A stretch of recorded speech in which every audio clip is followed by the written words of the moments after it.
আলহামদুলিল্লাহ রাব্বিল আলামিন ওয়াসসালাতু ওয়াসসালামু আলা আশরাফিল আমবিয়া ওয়াল মুরসালিন নবিয়িনা মুহাম্মদ ওয়া আলিহি ওয়া আসহাবিহি আজমাইন, আম্মা বা'দ।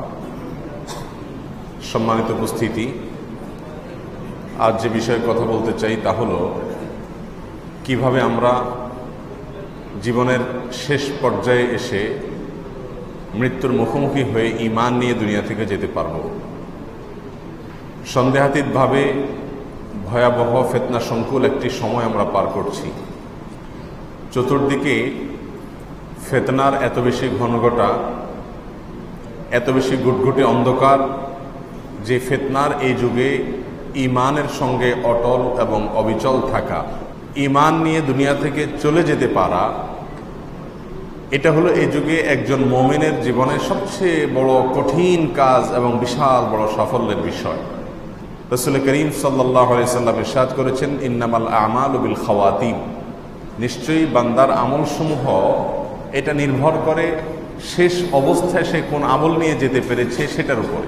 তো জীবনের শেষ অবস্থায় আমাদের পরিস্থিতি কি দাঁড়াবে এটার উপরে নির্ভর করবে আমাদের আখিরাতের নাজাত এবং মুক্তি।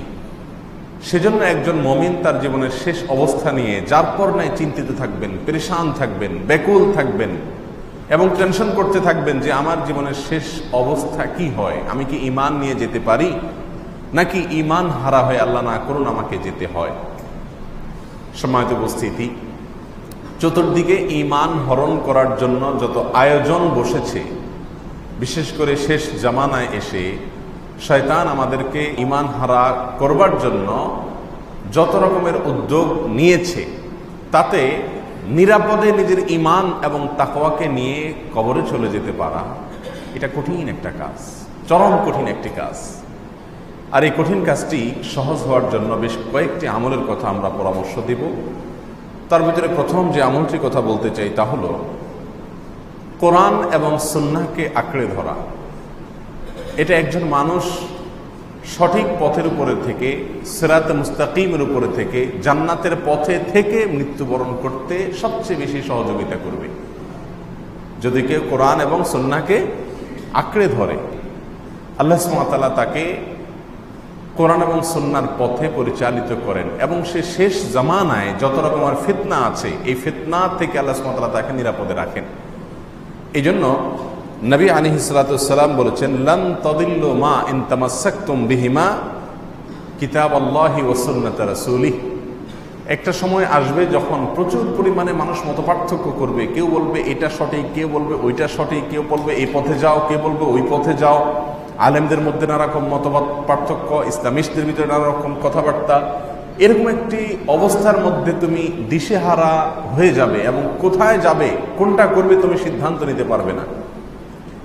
এরকম শেষ জামানায় এসে যদি দুটি বিষয়কে তুমি মজবুতভাবে আঁকড়ে ধরো, লান তাদিল্লু, তাহলে তোমাকে কোনো অবস্থাতেই কেউ পথহারা করতে পারবে না, তুমি পথহারা হবে না কোনো অবস্থাতেই।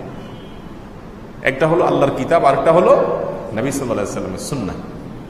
একজন মুমিন সে সবসময় খেয়াল করবে কোরআন এবং সুন্নাহর পথে আমি আছি কিনা, আমার এই কর্ম, আমার এই চিন্তা, আমার এই অবস্থানের সপক্ষে কোরআনের কোনো নির্দেশনা আছে কিনা, আল্লাহ রাসূল সাল্লাল্লাহু আলাইহি ওয়াসাল্লামের কোনো নির্দেশনা আছে কিনা। বাস এই দুইটা বিষয় সে অন্ধ হয়ে যাবে, চরম অন্ধ হয়ে যাবে। এই দুইটা বিষয়ের ক্ষেত্রে নো কম্প্রোমাইজের লেভেলে চলে যাবে। তাহলে ইনশাআল্লাহ তার শেষ জামানায়, জীবনের শেষ প্রান্তে বা কোনো পর্যায়ে এসে আল্লাহ সুবহানাহু ওয়া তাআলা তাকে গোমরাহ করবেন না, সে পথহারা হবে না, সে ঈমানের উপরে ইনশাআল্লাহ দুনিয়া থেকে যাবে। আল্লাহ তাআলা আমাদের সকলকে তৌফিক দান করুন। দ্বিতীয় কাজ হলো নেক আমলের উপরে নিজেকে সবসময় আবদ্ধ রাখা। এটার ফলেও ঈমানের মৃত্যু সহজ হয়। কারণ আল্লাহ সুবহানাহু ওয়া তাআলার নিজাম এবং সিস্টেম হলো বেশিরভাগ ক্ষেত্রে, কিছু ব্যতিক্রম বাদে বেশিরভাগ ক্ষেত্রে মানুষ জীবদ্দশাতে যে যে কাজ করে, যে যে অবস্থাকে বেছে নেয়, তার মৃত্যু হয় ওই অবস্থার উপরে, সে অবস্থার উপরে তার মওত হয়। অর্থাৎ ধরেন একজন মানুষ সারা জীবন প্রত্যেকটা কাজ কোরআন সুন্নাহ অনুযায়ী করার চেষ্টা করেছে, খুঁটে খুঁটে কোরআন সুন্নাহর আমলগুলোকে করার চেষ্টা করেছে, আল্লাহ সুবহানাহু ওয়া তাআলা তাকে সেটার উপরে কি দিবেন? ইনশাআল্লাহ মৃত্যু দিবেন। একটা লোক সারাদিন নাফরমানির পথে থাকে, তো ওই ব্যক্তির নাফরমানের পথেই তার মৃত্যু হবে, সেটাই স্বাভাবিক। তবে হ্যাঁ, কুল্লুন মুয়াসসারুন লিমা খুলিকা, এই হাদিসের আলোকে কোনো কোনো সময় রুট চেঞ্জ হয়ে যায়, ব্যতিক্রমও হয়ে যায়। এজন্য দ্বিতীয় আমল হলো ইসলামী শরিয়াকে পূর্ণাঙ্গভাবে ফলো করা, কোরআন সুন্নাহকে পূর্ণাঙ্গভাবে ফলো করা। আর এটার জন্য সহযোগিতা হয় যদি মানুষ একটা ভালো পরিবেশকে আঁকড়ে ধরতে পারে, ভালো মানুষের সঙ্গে থাকতে পারে। আল্লাহ সুবহানাহু ওয়া তাআলা বলেছেন, ইয়া আইয়ুহাল্লাযীনা আমানুত্তাকুল্লাহ, হে ঈমানদাররা তাকওয়া অবলম্বন করো, ওয়া কুনু মা'আস সাদিকিন, আর তাকওয়া অবলম্বন করার জন্য উপায় কি? কুনু মা'আস সাদিকিন, সত্যবাদীদের সাথে, ঈমানদারদের সাথে, ভালো মানুষদের সাথে উঠা বসা করা। যারা আল্লাহর নাফরমানের বাইরে, আল্লাহর নাফরমানের পথে চলে না, আল্লাহর নির্দেশের বাইরে চলেন না, যাদের ভিতরে ইখলাস আছে, নিষ্ঠা আছে, এরকম মানুষদের সাথে যখন মানুষ উঠা বসা করে, তাদের সান্নিধ্য অর্জন করে, তখন আল্লাহ সুবহানাহু ওয়া তাআলা তাকেও তাকওয়ার পথে চলতে সাহায্য করে। বিশেষ করে ফিতনার যুগে এসে, আখিরি জামানায় এসে এই বিষয়টির গুরুত্ব আরো বেশি বেড়ে যায়। পরিবেশ এত ভয়াবহ যে যেখানে যাই জাহান্নামের আগুনের আঁচ যেন গায়ে লাগবে এমন অবস্থা, চতুর্দিকে জাহান্নামের ফাঁদ পাতা আছে শয়তানের তরফ থেকে। এরকম একটা পরিস্থিতিতে ভালো ভালো মানুষ যারা হারাম থেকে বেঁচে চলে, হালালের পথে চলে, তাকওয়ার পথে চলে, ইখলাসের পথে চলে, আল্লাহ সন্তুষ্টি ছাড়া জীবনে আর তাদের কোনো টার্গেট নেই, যারা বস্তুবাদী এই জীবন ব্যবস্থা থেকে অনেক দূরে, আল্লাহ সুবহানাহু ওয়া তাআলা তাদেরকে দ্বীনের জন্য, ঈমানের জন্য, আখিরাতের জন্য নির্বাচন করেছেন। এরকম মানুষগুলোর সঙ্গে খুঁজে খুঁজে, খুঁটে খুঁটে তাদের সাথে যদি চলা যায়, তাহলেও ঈমানের উপরে, নেক আমলের উপরে অটল অবিচল থাকা যায়। আল্লাহ সুবহানাহু ওয়া তাআলা আমাদের সকলকে তৌফিক দান করুন। 3 নম্বর আমল হলো মাঝে মধ্যে বা প্রায় ঈমানকে নবায়ন করা। ঈমানকে নবায়ন করা, এখানে আসছে জাদ্দিদু ঈমানাকুম, তোমরা তোমাদের ঈমানকে নবায়ন করো। কয়দিন পর পর ঈমানকে নতুন করে আনো, নতুন করে আনো। কারণ কোন কাজে, কোন কথায়, কোন বিশ্বাসে ঈমান হারা হয়ে গেছে অথবা ঈমানের মিটার নিচে নেমে গেছে, তুমি নিজেও জানো না। সেজন্য ঈমানকে বেশি বেশি নবায়ন করো। জাদ্দিদু ঈমানাকুম। ক্বালু কাইফা নুজাদ্দিদু ঈমানানা ইয়া রাসূলুল্লাহ, তারা জিজ্ঞাসা করলেন, হে আল্লাহর রাসূল, আমরা ঈমানকে কিভাবে নবায়ন করব? কি করলে ঈমানকে রিনিউ করা হবে? এই রিনিউটা কিভাবে করব? তিনি বললেন, ক্বাল আকসিরু মিন কওলি লা ইলাহা ইল্লাল্লাহ। তিনি বলেছেন যে এই যে কালিমাতুত তাইয়্যিবা, লা ইলাহা ইল্লাল্লাহ, এটাকে বেশি বেশি করে বলতে থাকো। কয়দিন পর পরই কালিমায়ে শাহাদাত পড়েন, ঈমান আনেন আল্লাহর প্রতি এবং ইস্তিগফার করেন, আশহাদু আল্লা ইলাহা ইল্লাল্লাহু ওয়া আশহাদু আন্না মুহাম্মাদান আবদুহু ওয়া রাসূলুহু। কয়দিন পর পরই করতে থাকেন, বলতে থাকেন, নতুন করে ঈমান আনেন। ঈমানকে কয়দিন পর পর ঘন ঘন করে রিনিউ করেন, কারণ শেষ জামানায় অনেক জানা অজানা নানা কারণে ঈমান মানুষের চলে যায়, ছুটে যায়, দুর্বল হয়ে যায়, যার কারণে বেশি বেশি ঈমান নবায়ন করা। এটা হলো ঈমানের সঙ্গে দুনিয়া থেকে যাওয়ার জন্য তৃতীয় গুরুত্বপূর্ণ একটি আমল। আল্লাহ সুবহানাহু ওয়া তাআলা আমাদেরকে বেশি বেশি করার তৌফিক দান করুন। নাম্বার 4, অনেক উলামায়ে কেরাম পরামর্শ দিয়েছেন মিসওয়াক করা বেশি বেশি করে। কারণ রাসূল করিম সাল্লাল্লাহু আলাইহি সাল্লামের জীবনের শেষ আমল ছিল মিসওয়াক। তিনি আয়েশা রাদিয়াল্লাহু তাআলা আনহার কোলে মাথা রেখে তার জীবনের শেষ নিঃশ্বাস যখন ত্যাগ করেছেন, তার জীবনের শেষ আমল ছিল মিসওয়াক করা। তো মিসওয়াক করে, কালিমায়ে শাহাদা পাঠ করে, আল্লাহর প্রতি ঈমান এটা প্রকাশ করে দুনিয়া থেকে চলে যাওয়ার যে তৌফিক নসিব হয়েছে, এখান থেকে অনেক উলামায়ে কেরামগণ বলে থাকেন যে এটার উপরে ভিত্তি করে মিসওয়াক বেশি বেশি করে করা, এটা ঈমানে মৃত্যুর জন্য সহায়ক একটি আমল। মিসওয়াক তো আমাদের সমাজ থেকে এখন বিদায় নিয়ে গেছে। এখন ব্রাশ, এটাকে আমরা একমাত্র আমাদের মুখ পরিষ্কারের জন্য অবলম্বন হিসাবে রেখেছি। অথচ ব্রাশের চাইতে মিসওয়াক নিয়মিতভাবে করা, এটা স্বাস্থ্যের জন্য যেমন ভালো, তেমন ঈমানের জন্যও ভালো। আর যদি বলেন যে না, ব্রাশ করতেই হবে, তো ব্রাশ করেন, ভিন্ন কথা, কিন্তু পাশাপাশি মিসওয়াকও করেন। নবী সাল্লাল্লাহু আলাইহি ওয়াসাল্লাম বলেছেন যে আমি যদি তোমাদের জন্য কঠিন মনে না করতাম, লাউলা আন আশুক্কা আলা উম্মতি লামারতুহুম বিসওয়াকি ইনদা কুল্লি সালাহ আও ইনদা কুল্লি ওযু। কয়েক হাদিসে কয়েক রকম আসছে যে প্রত্যেক নামাজের সময় মিসওয়াক করার নির্দেশ আমি জারি করে দিতাম যদি আমি তোমাদের জন্য এটা কষ্টকর মনে না করতাম। এই জন্য মিসওয়াকের আমলটা খুব বেশি বেশি করা, এটাও ঈমানের সঙ্গে দুনিয়া থেকে বিদায় হওয়ার জন্য সহায়ক আমল। এই জন্য এই আমলটা বেশি বেশি করবো ইনশাআল্লাহ।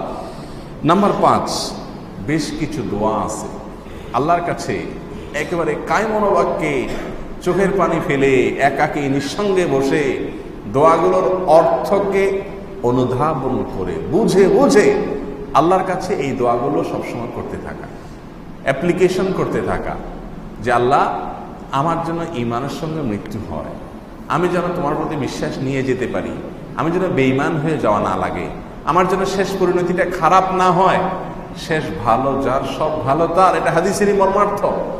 অতএব আমার খারাপ যেন কর্মের মাধ্যমে আমার শেষ এবং বিদায় দুনিয়া থেকে না হয়, সেজন্য নবী আলাইহিস সালাম অনেকগুলো দোয়া শিক্ষা দিয়েছেন এবং স্বয়ং রাসূল করিম সাল্লাল্লাহু আলাইহি সাল্লাম অনেকগুলো দোয়া পড়তেন। আর কোরআনে কারীমে আল্লাহ সুবহানাহু ওয়া তাআলা অনেকগুলো দোয়া শিক্ষা দিয়েছেন, দোয়ামূলক অনেকগুলো আয়াত আছে, সেগুলো বেশি থেকে বেশি পাঠ করা। তার ভিতরে একটি দোয়া হলো আল্লাহুম্মা ইন্নী আউযু বিকা আন উশরিকা বিকা ওয়া আনা আ'লাম ওয়া আস্তাগফিরুকা লিমা লা আ'লাম। আল্লাহুম্মা ইন্নী আউযু বিকা, আল্লাহ আপনার কাছে আমি আশ্রয় চাই, আন উশরিকা বিকা ওয়া আনা আ'লাম, আমার জ্ঞাতসারে আমি জেনে বুঝে আপনার প্রতি শিরক হয়, আপনার প্রতি অংশীদার সাব্যস্ত করা হয়, এরকম ভয়াবহ অপরাধ থেকে আমি যেন বেঁচে থাকতে পারি, আপনার কাছে আমি আশ্রয় চাই। ওয়া আস্তাগফিরুকা লিমা লা আ'লাম, আর আল্লাহ আমার অজান্তে, আমার অজ্ঞাতসারে, আমি টেরও পাই নাই এরকম কোনো ভাবে যেন কোনো শিরক আমার দ্বারা না হয়ে যায়, সেজন্য আপনার কাছে আশ্রয় চাই। আল্লাহুম্মা ইন্নী আউযু বিকা আন উশরিকা বিকা ওয়া আনা আ'লাম ওয়া আস্তাগফিরুকা লিমা লা আ'লাম। আল্লাহ জ্ঞাতসারে অথবা অজ্ঞাতসারে কোনোভাবে আমার দ্বারা যেন শিরক না হয়, এটা থেকে যেন বেঁচে থাকতে পারি, এই দোয়া বেশি বেশি করে আল্লাহর কাছে পাঠ করা এক।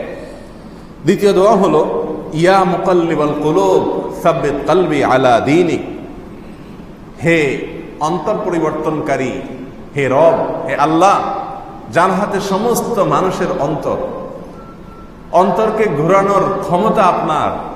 ইয়া মুকাল্লিবাল কুলুব, হে অন্তরকে পরিবর্তনকারী আল্লাহ, সাব্বিত কলবি আলা দীনিক, আমার অন্তরকে আপনার দ্বীনের উপরে আপনি অটল অবিচল এবং এটার উপরে কায়েম দায়েম এবং স্থির রাখুন, এটার উপরে আমাকে স্থির রাখুন, আমি যেন এখান থেকে সরে না যাই, পা যেন ফিসলে না যায়, কোনোভাবে যেন পা ফিসলে আমি যেন গুমরাহির পথে না বাড়াই। ইয়া মুকাল্লিবাল কুলুব সাব্বিত কলবি আলা দীনিক, বেশি বেশি এই দোয়া পাঠ করা, নির্দিষ্ট কোনো সংখ্যা না, নির্দিষ্ট কোনো সময়ও না, সব সময় আল্লাহর কাছে এই দোয়া বেশি বেশি পাঠ করা। বিশেষ করে নফল নামাজের সেজদাতে আমরা বেশি বেশি পাঠ করতে পারি, এছাড়া দিনে রাতের যে কোনো সময় আল্লাহর কাছে এটা পাঠ করতে পারি, একাকী যখন হই। তাহলে দ্বিতীয় দোয়া হলো ইয়া মুকাল্লিবাল কুলুব সাব্বিত কলবি আলা দীনিক, হে অন্তর পরিবর্তনকারী, আপনার দিনের উপরে অটল রাখুন, এই দোয়া বেশি বেশি পাঠ করা। 3 নম্বর দোয়া হলো সূরা বাকারার 250 নম্বর আয়াতে যে দোয়াটি বর্ণিত হয়েছে, রব্বানা আফরিগ আলাইনা সবরা ওয়া তাওয়াফানা মুসলিমিন, আল্লাহ আমাদেরকে আপনি সবর দান করুন এবং মুসলিম হিসাবে আমাদেরকে আপনি মৃত্যু দান করবেন। তাহলে মুসলিম হিসাবে মৃত্যু দান করার জন্য দোয়া করা হচ্ছে এখানে, ওয়া তাওয়াফানা মুসলিমিন, আল্লাহ আমাকে ওয়াফাত দিবেন, আমার মৃত্যু দান করবেন এমত অবস্থায় যেন আমরা আপনার প্রতি আত্মসমর্পণ করে ইসলামের উপরে অটল অবিচল থেকে যেন মৃত্যুবরণ করতে পারি, সেই তৌফিক দান করবেন। সূরা বাকারা 250 নম্বর আয়াত, সেটা বেশি বেশি করে পাঠ করতে থাকা। সেই সাথে সূরা আলে ইমরান আয়াত নম্বর 8, এখানেও ইমানের সঙ্গে আমরা যেন মৃত্যুবরণ করতে পারি, সেজন্য আল্লাহ সুবহানাহু ওয়া তাআলা একটা দোয়া শিক্ষা দিয়েছেন, রব্বানা লা তুযিগ কুলুবানা বা'দা ইয হাদাইতানা ওয়া হাব লানা মিন লাদুনকা রাহমাহ ইন্নাকা আনতাল ওয়াহ্হাব। এর অর্থ হলো রব্বানা লা তুযিগ কুলুবানা বা'দা ইয হাদাইতানা, আল্লাহ আমরা হেদায়েত আপনার কাছে চেয়ে পাই নাই, না চেয়ে পেয়ে গেছি, এই যে হেদায়েতের উপর আপনি আমাদেরকে রেখেছেন, লা তুযিগ কুলুবানা, আমাদের অন্তরগুলোকে আপনি বাঁকা করে দিয়েন না, আমাদের অন্তরগুলোকে জান্নাতের রুট থেকে সরাই দিয়েন না, জাহান্নামের রুটে নিয়ে যায়েন না। লা তুযিগ কুলুবানা, আল্লাহ আমাদের অন্তরগুলোকে বাঁকা করে দিয়েন না, বক্র করে দিয়েন না। বা'দা ইয হাদাইতানা, আপনি হেদায়েত দিয়েছেন, এরপরে আপনি আর গোমরাহ করিয়েন না আল্লাহ। ওয়া হাব লানা মিন লাদুনকা রাহমাহ, আল্লাহ আপনার পক্ষ থেকে অনুগ্রহ আমাদেরকে আপনি দান করুন, ইন্নাকা আনতাল ওয়াহ্হাব, কারণ আপনি একমাত্র দানশীল, আপনি মহা দানশীল, সবকিছু আপনি দিয়ে থাকেন। এই দোয়া আল্লাহর কাছে বেশি বেশি পাঠ করা। সেই সাথে সূরা ফাতিহার প্রতিদিন প্রত্যেক রাকাত নামাজে পড়া আমাদের জন্য বাধ্যতামূলক করে দিয়েছেন রাসূল করিম সাল্লাল্লাহু আলাইহি ওয়াসাল্লাম। ইহদিনাস সিরাতাল মুস্তাকিম এই আয়াতটি রয়েছে সূরা ফাতিহার ভিতরে। এটা যখন আমরা পড়ি তখন এটার মর্ম, এটার অর্থ, এটার ব্যাখ্যা, এটাকে মনে করে মাথায় রেখে আল্লাহর কাছে অ্যাপ্লিকেশন এবং দোয়ার নিয়তে এটা পড়া। ইহদিনাস সিরাতাল মুস্তাকিম, আল্লাহ সঠিক এবং সোজা পথ আপনি আমাদেরকে দেখায় দেন, এটা আল্লাহর কাছে বেশি বেশি পড়া। সেই সাথে নবী সাল্লাল্লাহু আলাইহি ওয়াসাল্লাম শেখানো আরেকটি দোয়া, আল্লাহুম্মা ইন্নী আউযু বিকা মিনাল ফিতানি মা যাহারা মিনহা ওয়া মা বাতান। তিনি বলেছেন, আল্লাহ রাসূল সাল্লাল্লাহু আলাইহি ওয়াসাল্লাম বলেছেন যে তোমরা প্রকাশ্য এবং অপ্রকাশ্য সব ধরনের ফিতনা থেকে আল্লাহর কাছে আশ্রয় চাও। এই জন্য দোয়া করা, আল্লাহুম্মা ইন্নী আউযু বিকা মিনাল ফিতানি, আল্লাহ সব ধরনের ফিতনা, পরীক্ষা, যে পরীক্ষা বিচলিত হয়ে মানুষ পথহারা হয়ে যায়, এরকম ফিতনা থেকে আপনার কাছে আশ্রয় চাই। মা যাহারা মিনহা, যে ফিতনাগুলো বোঝা যায়, পরিষ্কার প্রকাশ্য সেগুলো, ওয়ামা বাতান, যে ফিতনাগুলো বোঝা যায় না, উপর দিয়ে ভালোই মনে হয়, ভেতরে আসলে এর পেছনে ফিতনা লুকায়িত আছে, এই সব ধরনের ফিতনা থেকে আল্লাহ আপনার কাছে আমরা আশ্রয় চাই। এই জাতীয় দোয়াগুলো বেশি থেকে বেশি পাঠ করা, এটাও ঈমানের সঙ্গে দুনিয়া থেকে যাওয়ার জন্য সহায়ক আমল।